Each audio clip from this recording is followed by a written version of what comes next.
Good afternoon again, my YouTube friends. It's Margaret from M.E.s Orchids, and I've just brought you back into the grow room because some people are still uncertain about my watering method for my phalaenopsis hybrid orchids.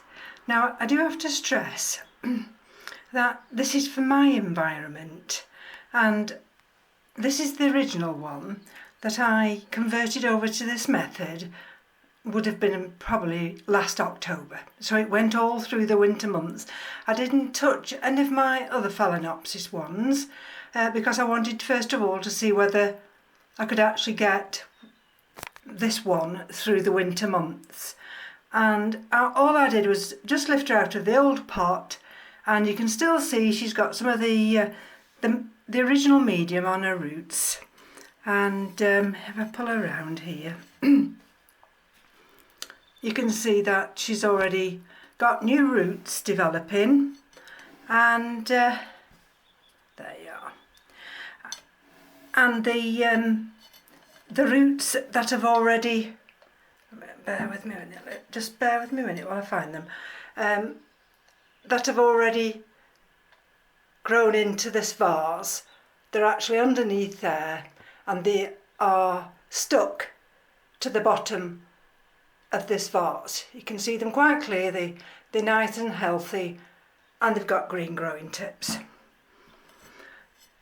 Now, this is probably had no water. Well, certainly I may have watered her on Wednesday. To tell you the truth, you know, time flies by, and I'm not too sure, but I think it was Wednesday. She's not come to any harm.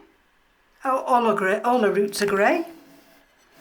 And there we go. So today I've deliberately, I thought about watering them yesterday, but then I've deliberately left them another day so I could bring you all in and just show you what I do. And like I've explained before, I just get the water here, and all I do is just spray here.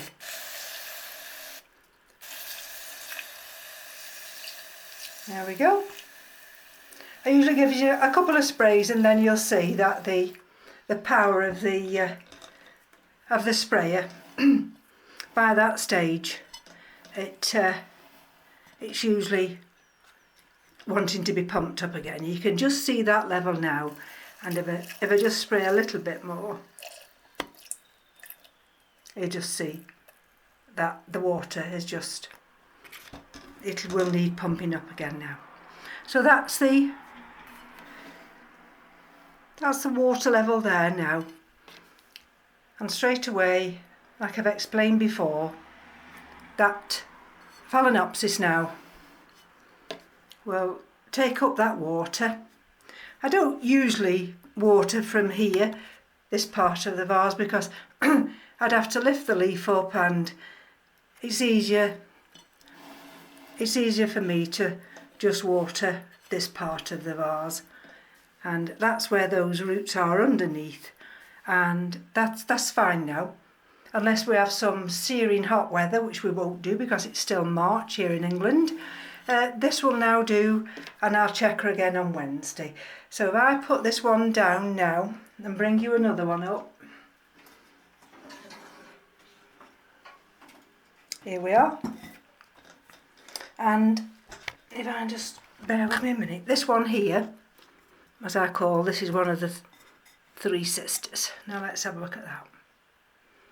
Have we got any signs of new growth yet? That's what I'm looking for now. Any signs of new little green nubbins appearing. Now, if you just see on the end of that root there, that might be one just developing. That there, that you're looking at there now, that was an original one. But I think that one there, that might be a new one coming. And over here, let me have a look round, turn around. So all her roots now are grey. Now, even if I didn't water for another day, this phalaenopsis wouldn't come to any harm at all. But I'm going to water them all today. Well, I'll just give them a spritz, as I call it. And you see, eventually when they all adhere to the glass vases, I mean, I suppose at the moment you could say, if I was to have the water level a lot higher and leave it like that, that could be classed as full water culture. If I just had the water level so high and then tipped the remaining water out, so it's a 2-day wet, 5-day dry, that could be classed as semi-water culture. But I don't do that. I'm happy with the way that I'm growing these orchids. They seem to suit my environment, and oh, bear with me a minute while I just pump this up. And as I say, what I'm waiting for now is signs of new root growth.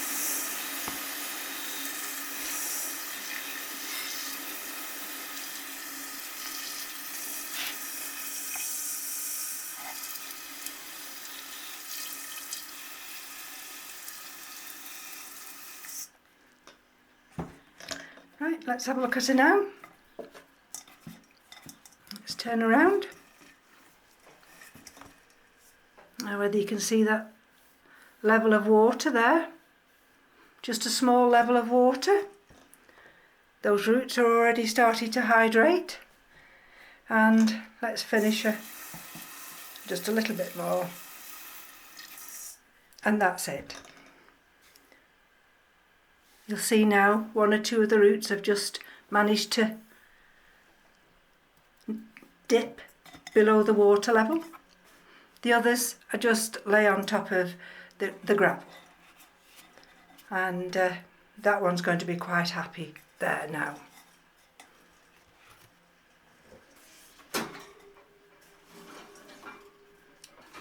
And this is the one in the vase.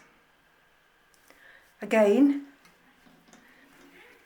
all the roots are palish green, and that one there has just got some green in it.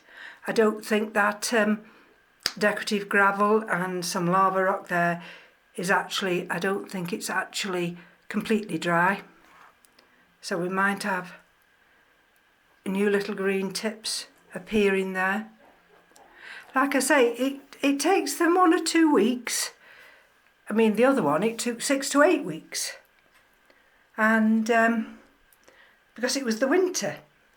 Now we are getting into better weather, and so they will absorb this water a lot quicker.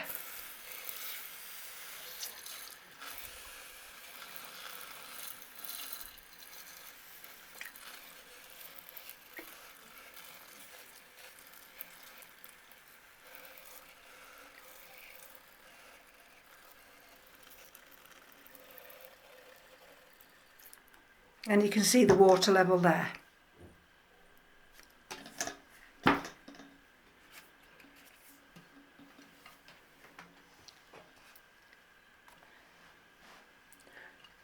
And I'll just bring these other 2 over, but I'm not going to water them because the watering is exactly the same.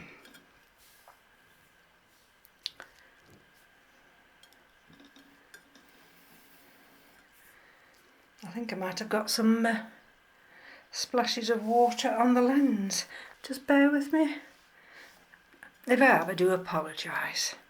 Just looking into the lens now, it just looks as though I've got little bits of water. Anyway, not to worry. So, there's no water left in that one. And can we see any signs of root development yet? Any of those little tips turning green? Maybe not, but don't worry about it. Like I say, it'll take a few weeks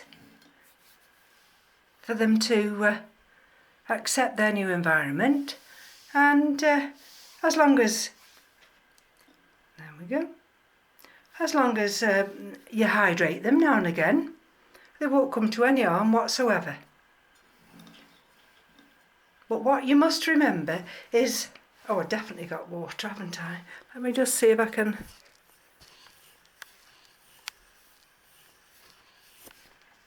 That's better.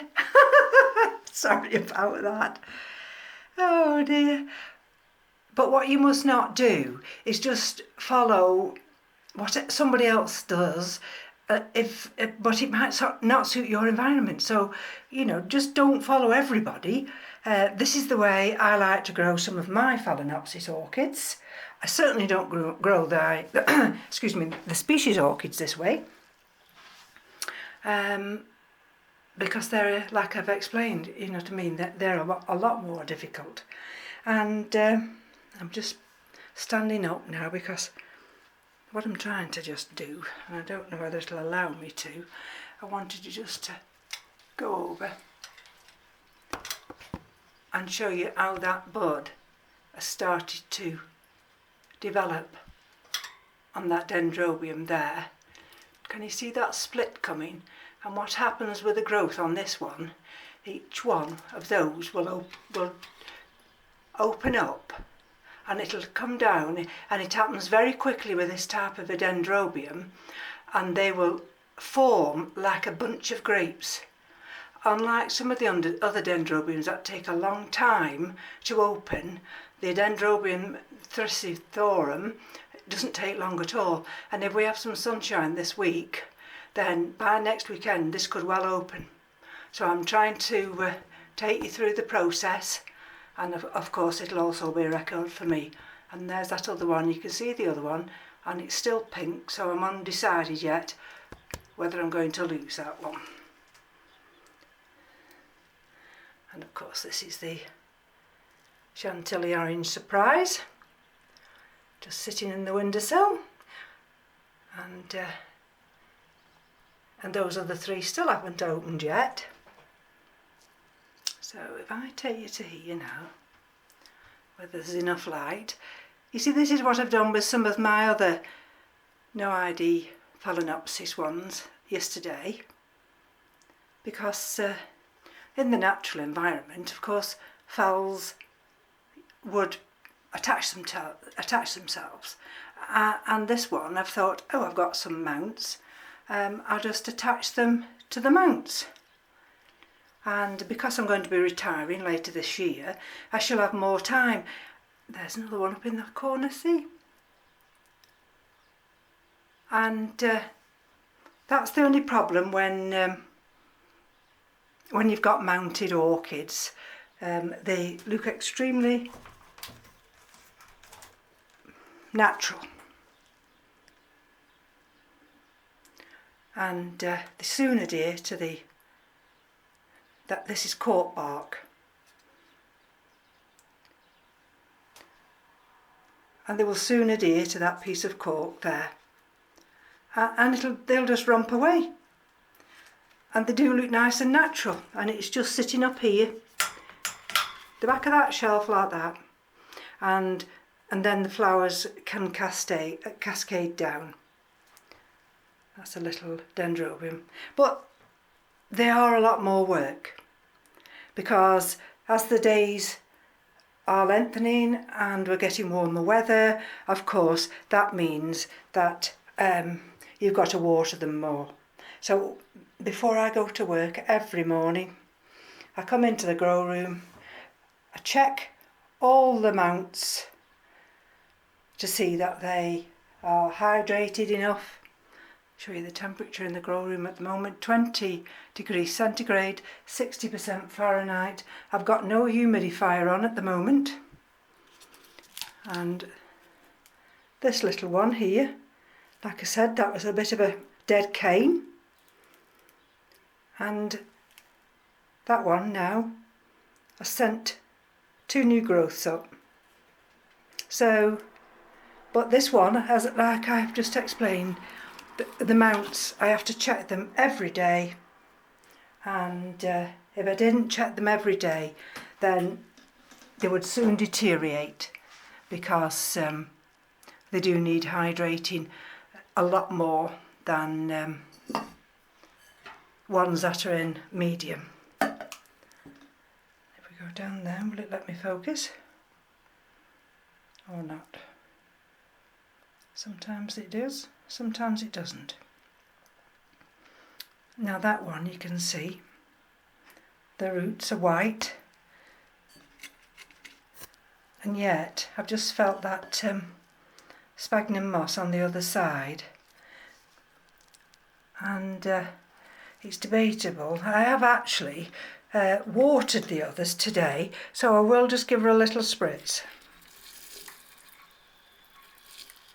Just there. There we go.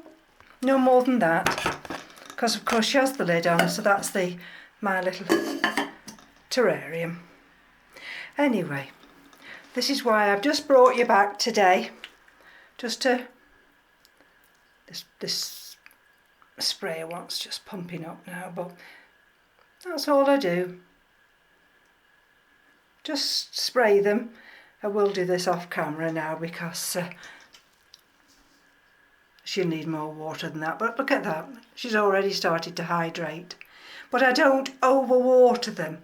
The biggest killer of orchids is too much water, and I still struggle with some of my terrestrial orchids because I can't see the roots, and sometimes the top of the medium is dry, and when you naturally you think, oh dear, it needs watering, so then you water it, but what you don't realise is that the rest of the pot is probably wet through, so those roots then are going to rot. Anyway, I hope this explanation for those who are struggling on the way that I grow some of my phalaenopsis orchids will help. And thank you to my new subscribers, and we'll speak again soon. Take care now. Bye bye.